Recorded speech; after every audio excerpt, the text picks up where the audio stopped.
Nouvel ordre mondial. Groupe Bilderberg. Illuminati. Vous en avez déjà entendu parler. Vous savez quels sont leurs projets pour un futur si proche qu'il en est presque déjà palpable. Des noms auxquels nous ne pouvons aujourd'hui penser sans frémir. Des concepts qui laissent derrière eux, comme une traînée de poudre aussi sombre qu'un présage néfaste, la poudre d'une guerre atroce, d'un cataclysme imminent. Ces hommes et ces femmes puissants qui tirent les ficelles du théâtre mondial, décidant des accords, des alliances, des guerres, des massacres, responsables des actes terroristes les plus atroces, ayant mainmise morale et financière quant à la pointe de la recherche scientifique et de la médecine, foulant aux pieds le serment d'Hippocrate, détenant les armes les plus dangereuses, armes de destruction massive et armes biologiques. Vous croyez tout savoir sur les projets de ces criminels en puissance. Or, vous ne savez pas tout.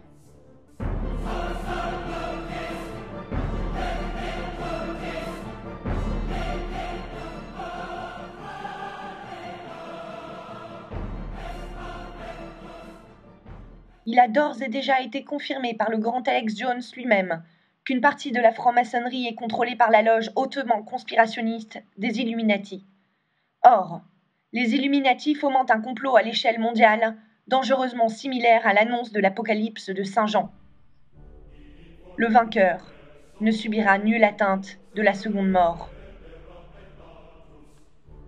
Quant aux survivants de ces fléaux, ils ne renoncèrent même pas à leur façon d'agir. Ils ne cessèrent d'adorer les démons et les idoles d'or, d'argent, de bronze, de pierre et de bois, bien incapables de regarder, d'écouter ou de marcher. Ils ne regrettèrent pas non plus leurs meurtres, leurs maléfices, leurs débauches, ni leurs vols. Ces prédictions d'une fin partielle de tout un pan de l'humanité ne vont pas sans aller avec une tradition Illuminati intrinsèquement liée à des pouvoirs ésotériques très anciens. Ce moment crucial, tant attendu par les uns, tant redouté par les autres, cette solution finale est couramment appelée dans le langage des Illuminati apothéosis. Du grec apothéoso, moment où un sujet s'élève à la divination. 2012, ou le jour où les acteurs de ce complot machiavélique s'élèveront tels des dieux et contempleront ceux qui furent leurs prochains, périr sans la moindre parcelle de culpabilité, sans l'once d'un remords.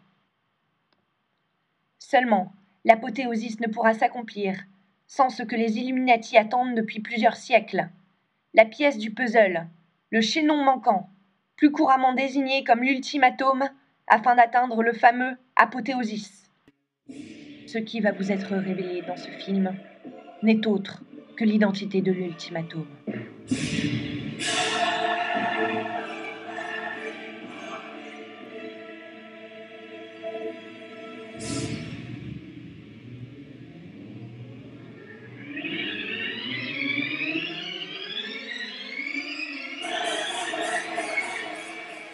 Vous souvenez-vous de ce son tout droit sorti des enfers?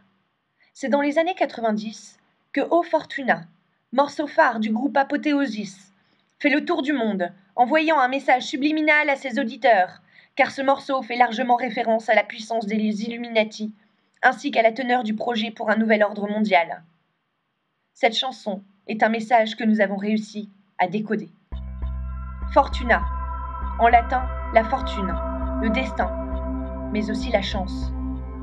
Dans les superstitions populaires de la civilisation planétaire, chance est un prénom donné aux nourrissons nés les jours maudits, afin que leur vie future ne soit pas celle d'un damné. Or, au Portugal, on baptise systématiquement les enfants engendrés ces jours fatidiques. Fortunata pour les filles, Fortunato pour les garçons. 17 février. Dans ce pays de l'ouest de l'Europe, c'est le jour de malchance qui annonce malheurs et mauvais présages, jour aussi redouté que le passage de l'ange de la mort. Aujourd'hui, l'enfant que les Illuminati attendent tant devrait avoir 26 ans, à l'instar du nombre des organisations du nouvel ordre mondial. L'enfant serait donc né le 17 février 1986, date à laquelle a été signé l'Acte unique européen, c'est-à-dire la coopération future des 12 pays membres en matière de politique étrangère. Un pas de plus vers une entente avec l'axe américano-sioniste. Un pas crucial vers la globalisation des grandes puissances, pour une meilleure prise de pouvoir sur le monde. Un empire super puissant. Faisons ensemble quelques pas en arrière dans l'histoire de l'aérospatiale. 17 février 1966, la CSE, Conférence spatiale européenne, contrôlée par les mêmes acteurs, se réunissait à l'Eldo pour la signature d'un accord sur le lancement d'une navette spatiale, baptisée plus tard Fusée Ariane. La CSE, qui aurait projeté de bâtir une navette si gigantesque qu'elle permettrait d'accueillir les acteurs de cet immense complot, si un jour une nouvelle guerre mondiale venait à se déclarer. Ariane. L'origine maléfique de cette jeune femme serait également inscrite dans son nom, Damon. Prenons les lettres à l'envers. A, D, Antéchrist, dictature. N, O, M, nouvel ordre mondial.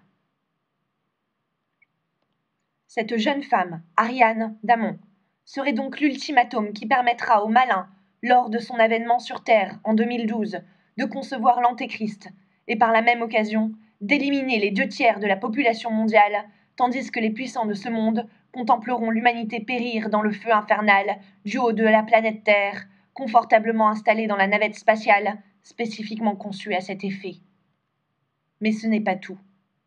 Le troisième prénom d'Ariane Damon s'avère être Emmanuel. Or, Ariane et Emmanuel sont un couple de lesbiennes célèbres dans la littérature érotique des années 70. Son nom, ainsi entaché de stupre et de luxure, ne peut désigner cette femelle que comme un succube de Satan. D'autant plus qu'Ariane est le nom d'une fusée, symbole phallique par excellence, preuve incontestable qu'Ariane Damon va vous la mettre bien profond. La la la paranoia, la la la paranoia, la la la paranoia, la la la la, dans ton cul.